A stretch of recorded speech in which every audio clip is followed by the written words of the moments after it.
नमस्ते। तो अब इस बात में कतई संदेह नहीं होना चाहिए कि मोदी अपनी चमक खो चुके हैं।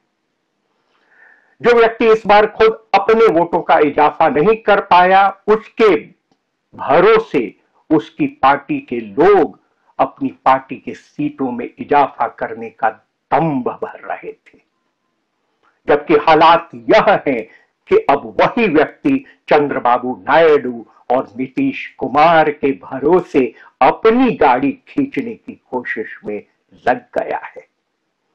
हद तो यह है कि ये दोनों ही कुछ समय पहले तक मोदी के खिलाफ मोर्चा बनाने में लगे हुए थे। वे तीनों साथ आ भी जाएं तो साथ चलेंगे कितने कदम, यह कहना मुश्किल है। यह बात किसी से छिपी नहीं कि नीतीश और नायडू जहां मुसलमानों को लेकर नरम रुख रखते हैं, वहीं मोदी की यूएसपी ही मुसलमानों की मुखालफत है। जिन कारणों से नीतीश कभी महागठबंधन तो कभी एनडीए में आते जाते रहे थे, वे कारण रातों रात खत्म नहीं हो सकते हैं। बिहार में तो यह अलटा पलटी चल गई, पर ऐसा ही अगर राष्ट्रीय स्तर पर हुआ तो भारत सरकार दुनिया की नजरों में तमाशा बन जाएगी। हमें यह भी नहीं भूलना चाहिए कि यह वही नीतीश है जिन्होंने अगिया भेजने के बाद भोज रद्द कर दी थी, क्योंकि मोदी पटना चले आए थे। विदेश की छोड़िए, देश में ही मोदी की साख वह नहीं रह गई है जो अब से पहले थी। ध्यान देने की बात है कि मोदी ने जिन अनेक जगहों पर रोड शो किए, उनमें से पाटलिपुत्र और फैजाबाद वह हार गए और खुद अपनी सीट वाराणसी से हांफते ही जीत सके।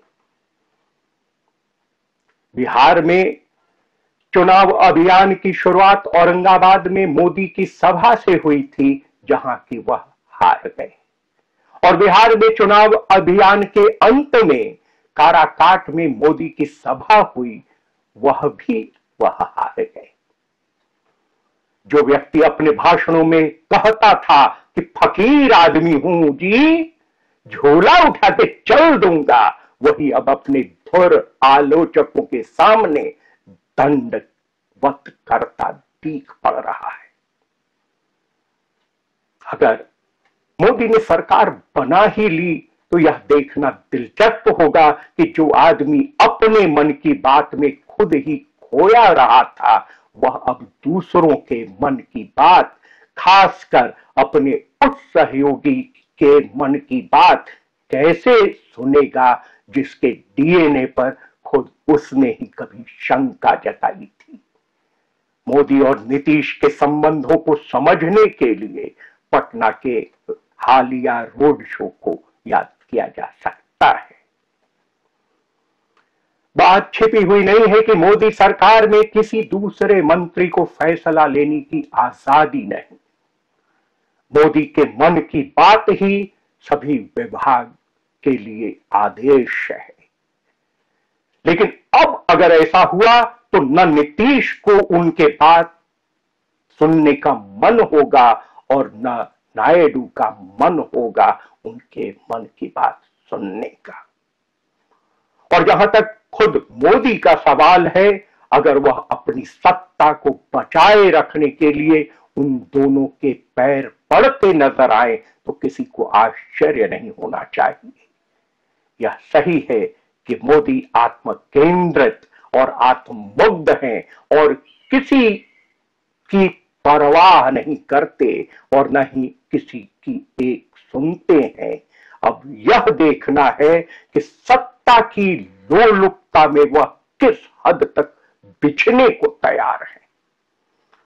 चुनाव के नतीजों के बाद ही पार्टी दफ्तर में अपने कार्यकर्ताओं को संबोधित करके उन्होंने साफ कर दिया है कि अभी वह सत्ता से चिपके रहना चाहते हैं, और हारने के बाद भी वह पार्टी कार्यकर्ताओं को देश के प्रधानमंत्री के तौर पर ही संबोधित कर रहे थे, पार्टी के नेता के तौर पर।